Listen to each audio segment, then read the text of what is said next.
Buenas tardes, muchas gracias a ustedes por la invitación. Efectivamente, voy a empezar a hablar de los retrasos y las improductividades en materia de construcción. Pero previamente quiero hacer una breve introducción. Efectivamente, los proyectos de construcción son de alta conflictividad, no cabe duda, ¿no es cierto? Aquí la literatura nos muestra que un 68% de los proyectos presentan altos niveles de conflictividad, un 38% de los proyectos terminan en arbitraje y un 53% de estos arbitrajes son una vez que la obra está terminada, básicamente por costos adicionales, retrasos, etc. Y evidentemente esto afecta a la rentabilidad del proyecto. Algunas de las causas, solo por mencionarlo de manera introductoria, obviamente estamos frente a un mercado, el de la construcción, cada vez más competitivo, más exigente en plazos, calidad y también en precio, sobre todo en contratos de EPC que son a suma alzada, ¿no es cierto? Muchas veces los contratos, si bien creemos que son muy buenos contratos para algunas de las partes, generan asimetrías de riesgo y eso normalmente es una fuente de conflicto muy importante. Hay un aumento sustancial de los costos durante los últimos años. La pandemia ha sido un caso emblemático del aumento de costos en la construcción. También ha habido un manejo inadecuado del project management, se referían en la presentación anterior a eso, a la documentación, a cómo debe dejarse constancia del proyecto. Y obviamente no hay métodos adecuados de solución de controversia, que es un tema que también se veía en la presentación anterior. Pues bien, quisiera detenerme entonces en probablemente los temas de mayor conflictividad en la construcción. Por lejos, creo que la gran mayoría de los conflictos en construcción se refieren a retrasos y a improductividades. Es raro encontrar hoy día litigios de construcción por mala calidad de construcción, etcétera. La mayoría son costos adicionales, retrasos, improductividades. Y me voy a referir a la metodología que se utilizan para poder determinar si hay retrasos e improductividades. En primer lugar, cuando nosotros hablamos de retrasos, es imperativo hablar de la ruta crítica. Ya se ha hablado aquí de la ruta crítica, pero ¿qué es la ruta crítica? Muchas veces nos referimos al tema. Obviamente es un concepto que nace en la Marina estadounidense en los años 50, en todo lo que fue el diseño y producción de misiles, pero fue adoptado rápidamente como concepto por la industria de la construcción. Básicamente, cuando uno habla de ruta crítica, se refiere a la secuencia de actividades en el proyecto que la suma de la duración de todas esas actividades determina la duración total del proyecto. Es decir, en un cronograma específico determino cuáles son las actividades específicas que forman parte de la ruta crítica y la duración de todas ellas en conjunto me determina la duración final del proyecto. También, de manera más técnica, se ha dicho que es aquel circuito de actividades en donde la holgura es igual a cero. Es decir, por holgura se entiende la capacidad de poder extender el tiempo. En la ruta crítica no hay posibilidad de extender el tiempo porque un día adicional es un día de retraso.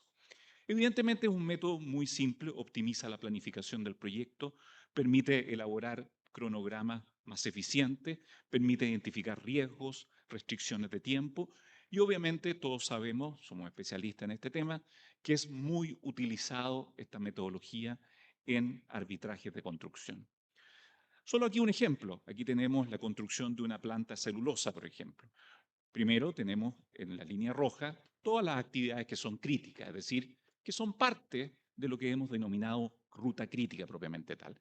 Tenemos los permisos, en donde podemos encontrar los permisos ambientales. En esto los estados han tenido muchos problemas porque hay demoras en los proyectos precisamente por la permisología. Esto es un caso crítico, por ejemplo, en mi país, en Chile, en donde los proyectos demoran años únicamente en la etapa de permisología, que es parte esencial de la ruta crítica, la limpieza del terreno, los cimientos, pero ya empezamos a encontrar que hay actividades que se pueden llevar en forma paralela, sin afectar la ruta crítica, concurrente con actividades de la ruta crítica. Pero después vamos viendo que al final del proyecto todo se transforma en crítico, porque todo atrasa el proyecto. Bien, dicho eso, vayamos a algunas mediciones o metodologías de medición. Hay varias, pero nos vamos a referir muy brevemente a las principales. Y esto es importante que tengamos nociones de estas metodologías porque normalmente nuestra contraparte en estos casos son los ingenieros, ¿no es cierto? Para bien o para mal, tenemos que trabajar en estos casos con ingenieros, ¿no es cierto?, que preparan los informes técnicos y tenemos que tener un lenguaje común con ellos y tener conciencia de estas metodologías que serán posteriormente cross-examinadas con los peritos cuando estén frente al tribunal, detectando las debilidades que pueda tener una u otra metodología.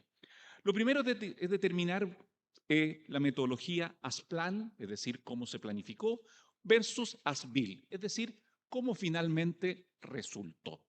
As-plan obviamente es el cronograma original, en donde se recomienda que cada cronograma sea lo más específico en detallar las actividades que forman parte de la ruta crítica. Pero as-built es lo que finalmente resultó. Todos sabemos que en el mundo real construir una obra importante, ¿no es cierto?, en el plazo planificado es prácticamente imposible, ¿no es cierto? Por lo tanto, analizar el programa as-built, como fue construido, es esencial. A partir del análisis de este programa as-built, cómo se construyó, hago un análisis retrospectivo y trato de entender qué es lo que ocurrió, qué es lo que efectivamente retrasó la obra. Y eso me permite visualizar de manera muy sencilla cuáles fueron los eventos que impactaron en tiempo y costo en la obra. Obviamente que tiene ciertos contras, no toda metodología es perfecta, sino sería la solución más simple a todos estos problemas, y tiene problemas como qué pasa cuando existen modificaciones al cronograma original, cuando hay retrasos concurrentes, es decir, cuando el mandante y el contratista son ambos responsables de retrasos, por ejemplo, y también que es difícil determinar cuáles son las causas reales, pero al final es una metodología útil porque permite determinar si efectivamente existieron retrasos.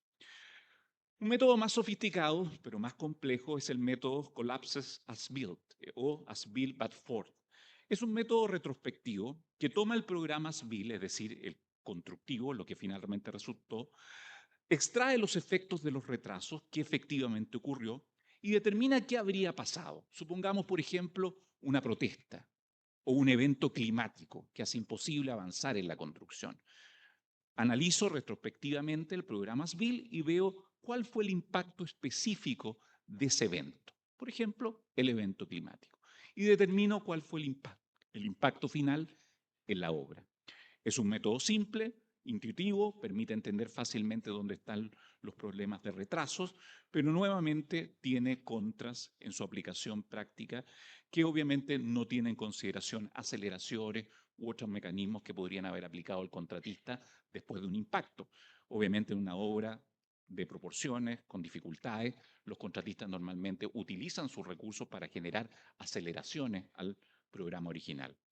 Y luego está el ASPLAN impactado. Este es un método prospectivo que busca determinar qué pasa con las cosas nuevas que se incorporen al proyecto. Todos sabemos que los proyectos están teniendo modificaciones permanentemente, se amplían, el scope se restringe por distintas razones y todo eso tiene un impacto en el programa y en la ruta crítica del proyecto. Aquí lo que se busca es planificar si esa nueva actividad, ese fragmento X que está en el gráfico ahí, cómo impacta el cronograma, cómo impacta en días, en retrasos, la generación del programa original. Al final tenemos este cuadro que es quizás conocido por todos, ¿no es cierto? ¿Qué es lo que pasa finalmente con los retrasos? Y estos se van a dividir en aquellos que son excusables por el contratista, de aquellos que no lo son. En los excusables, es decir, aquello en donde existe una razón por la cual el retraso se produjo y que no es imputable al contratista, se van a dividir de las que son compensables de las que no son compensables. Es decir, no solamente voy a tener derecho a un tiempo extra en la obra, sino que además voy a tener derecho a que me compensen los costos generales, por ejemplo, asociados a ese tiempo extra en la obra. Los compensables obviamente son aquellos que tienen responsabilidades importantes del mandante. Si el Estado ha hecho cambios al proyecto, por ejemplo, notas de cambio, o ha sido poco específico respecto al diseño de ingeniería del proyecto y tiene que clarificarlo, esos son retrasos obviamente excusables y compensables porque no son responsabilidad del contratista. Dan mayor tiempo y dan compensación. Pero hay muchos eventos que no son compensables y solamente dan derecho a extensión, sobre todo cuando tienen responsabilidades concurrentes, por ejemplo, o son eventos de fuerza mayor, eventos climáticos, protestas, etcétera, en donde si uno analiza, ambas partes se ven perjudicados. El mandante no tiene la obra en tiempo, tiene la obligación de respetar una extensión del cronograma, pero el contratista también tiene perjuicio porque tiene que solventar los gastos de ese mayor tiempo en el cronograma. Y aquí una de las preguntas principales fue, ¿qué pasó con la pandemia del COVID? No cabe duda que fue un evento de fuerza mayor, completamente impredecible, irresistible, pero la realidad puso a muchos estados en una situación muy compleja, ¿no es cierto? Decir lisa y llanamente estos son eventos excusables, no compensables, frente al aumento sistemático de los materiales, de los costos de construcción, etcétera, generó disyuntivas muy grandes. Por ejemplo, en Chile, en mi país, en todo lo que fuera la construcción de los hospitales, hubieron reconocimientos muy importantes, no solamente en plazo, sino en compensaciones que fueron calificadas de extraordinarias, porque en el esquema normal, al ser fuerza mayor, no son compensables. Y finalmente tenemos las no excusables, que nunca son compensables y que al mismo tiempo, al ser responsabilidad contratista, no dan lugar a extensiones de tiempo. Pero bueno, la obra no solamente se atrasa por estos eventos que producen una interrupción de la ruta crítica, también se produce improductividades. La obra no tiene el ritmo, no tiene el desarrollo que necesita y que fue planificado. Y obviamente eso genera un retraso en la obra. Bueno, medir improductividad es uno de los ejercicios en materia ingenieril más difícil, ¿no es cierto? ¿Por qué se produjeron? ¿Qué metodología ocupar? Y efectivamente hemos encontrado algunas metodologías que han sido aceptadas por la jurisprudencia. Una metodología muy importante es la llamada MCAA, que es de la Asociación Americana de Contratistas Mecánicos. Aquí se ocupa una tabla de factores, distintos eventos que pueden generar una improductividad, y se le asigna un valor subjetivo dependiendo si ese impacto fue bajo, mediano o alto. Aquí tenemos las tablas y es bien interesante ver algunas cosas. Por ejemplo, la congestión en el sitio. Suele suceder que en el sitio de la obra hay muchos subcontratistas trabajando y se producen choques entre ellos, improductividades entre ellos.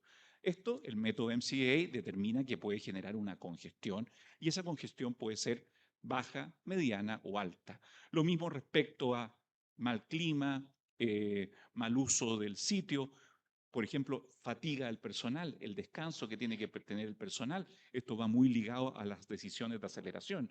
Los contratistas creen que basta acelerar, pero la aceleración no es matemática. La aceleración genera mayor cansancio en el personal y obviamente ese mayor cansancio se traduce en improductividad. Y esta metodología sirve para determinar esos niveles de improductividad.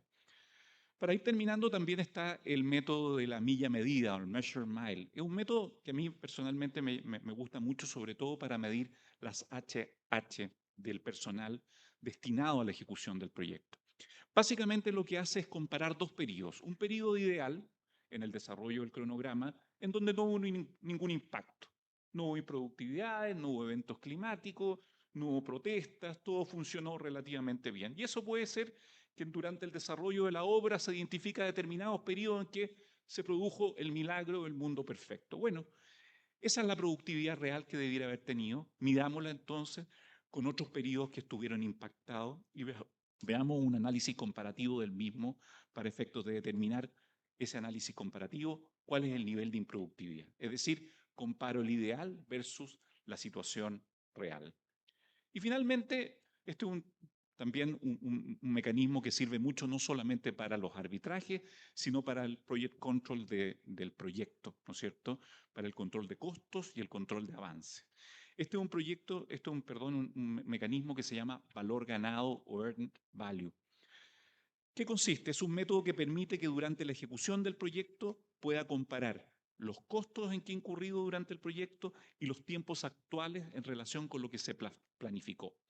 El objetivo es que durante la obra el gobierno, el mandante, quien encargó la obra, pueda ver y tomar decisiones en tiempo real de qué está pasando con los costos que se están incurriendo y los plazos. Por eso tenemos distintos conceptos. El valor ganado, el air value, que es el progreso alcanzado respecto del valor de la obra. Si la obra tiene un valor, por ejemplo, de 100 millones de dólares y tiene que ejecutarse en 4 años, al menos se esperaría que tenga un avance de un 25% y un costo asociado también a un 25%. Ese es el valor ideal, ¿no es cierto? También el valor planificado puede tener un valor no lineal, sino que planificado en porcentajes distintos dependiendo del desarrollo de la obra, y hay que ver cuál es el progreso planificado, pero también ver cuáles son los costos actuales que ha tenido el proyecto. Y así poder ir determinando cuán eficiente ha sido el proyecto hasta el momento. Obviamente, si el valor ganado proyectado ¿ya? Es inferior a los costos actuales, es un proyecto que es ineficiente. Los costos actuales están siendo mayores al que proyecté, al valor ganado que tenía que tener el proyecto y obviamente es un proyecto que me va a generar problemas. Y todos conocemos la actitud de los contratistas, porque aquí la mayoría somos representantes demandantes y los contratistas empiezan a inventar excusas y decir que la obra está aumentando de precio por improductividades, retrasos, faltas de definición del proyecto, etcétera, ¿no es cierto? Contrariando a mi juicio el principio de buena fe. Pero eso muestra que esto es un, por decirlo así, un caldo de cultivo de problemas futuros. Si la obra está costando más de lo planificado, no cabe duda alguna que va a terminar en un arbitraje. Por eso es un mecanismo de medición y de planificación muy eficiente también para la improductividad del proyecto. Eso, al final, algunas recomendaciones, algunas de ellas se dijeron en el panel pasado. Importante determinar en el cronograma todas las etapas de la ruta crítica, evidentemente ir justificando con documentación o check reality, documentación al momento, como se destacó por nuestro colega, evidentemente, y diseñar obviamente estrategias para precaver contingencias futuras, claims, etcétera, pero eso ya era más bien parte del panel anterior. Muchas gracias.